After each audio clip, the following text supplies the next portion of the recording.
బంగారే శర్మ గారు, geographical location ఎంతవరకు matter అవుతుందండి గ్రహణం విషయంలో?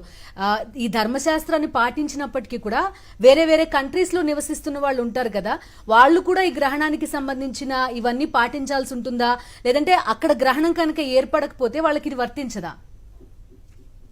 అమ్మా, ప్రతి ఒక్కళ్ళకి ఇది వర్తిస్తుంది. గ్రహణం లేని చోట్ల అవసరం లేదమ్మా.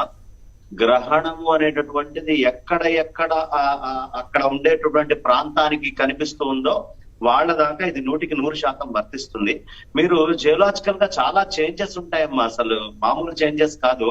మీకు 22 జూలై 2009 నాడు సీ వాటర్ మీద ఉండేటువంటి ఎఫెక్ట్స్ ఏంటి అని చూస్తే pH వాల్యూలో చాలా సిగ్నిఫికెంట్ డిక్రీజ్ కనిపించిందమ్మా.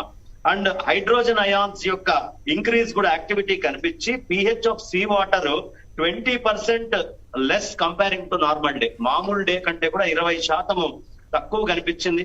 అలాగే విశేషమైనటువంటి గ్రావిటేషనల్ చేంజెస్ కనిపిస్తాయి. ఇది ఎక్కడైనా జరుగుతుంది, ఒక మన దగ్గరే కాదు. కానీ మన ఋషి వీటికి పరిహారాలని కూడా చెప్పాడు.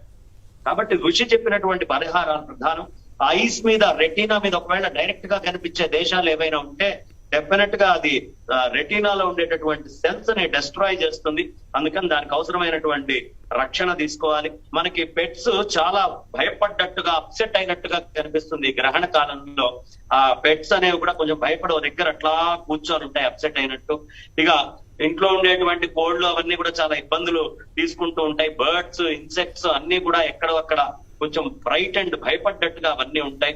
మన చర్మం మీద కూడా చాలా విశేషమైనటువంటి ఇంపాక్ట్ ఉంటుంది ఈ టైంలో అని Christian Bird professor molecular generation Ohio state of యూనివర్సిటీలో రీసెర్చ్ చేసి స్కిన్ మీద ఈ సూర్యగ్రహణం ఉన్నప్పుడు ఎలాంటి ఇంపాక్ట్ ఉంటుంది అని చెప్పారు. ఆ తర్వాత ఈ గ్రావిటేషనల్ వేరియేషన్స్ వల్ల, గ్రావిటేషనల్ వేరియేషన్ వస్తే ఏమవుతుందమ్మా, ఆల్ఫా B1 అంటే బోన్స్ మీదను మజిల్స్ మీద కొంచెం వేరియేషన్ వస్తుంది. ఈ మజిల్ ఏది తల్లి కడుపులో ఉండే పిల్లని పట్టుకునేది మజిలే కదా. కాబట్టి ఆ మజిల్ అనేటటువంటిది పట్టుకుంటుంది. కాబట్టి గ్రావిటేషనల్ చేంజ్ వచ్చినప్పుడు ఎక్కువగా అటు ఇటు తిరగకుండా ఉండమ్మా, కాస్త డార్క్ ప్లేస్ లో ప్రశాంతంగా ఉండు అనే విషయాన్ని చెప్తారు. అంటే బాత్రూమ్కి వెళ్ళొద్దు, చేతులు కాళ్ళు కట్టేయండి, ఇవన్నీ ఇక మిగతా హేతువాదులు వాళ్ళు మాట్లాడుతూ ఉంటారు. జాగ్రత్తలు చెప్తున్నారు.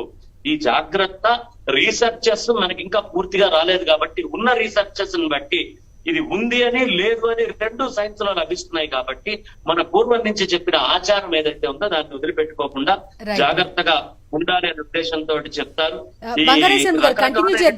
కంటిన్యూ చేద్దాము. సో ఈ గ్రహణ టైంలో గ్రావిటేషనల్ ఫోర్స్ లో చేంజెస్ వస్తాయి, దాని కారణంగా వచ్చే మార్పులు ఇవి. ఒకవేళ ఇలాంటివన్నీ నమ్మని వాళ్ళైతే సైంటిఫిక్ బ్యాకప్ కూడా దీనికి ఉంది అని చెప్తున్నారు బంగారే శర్మ గారు.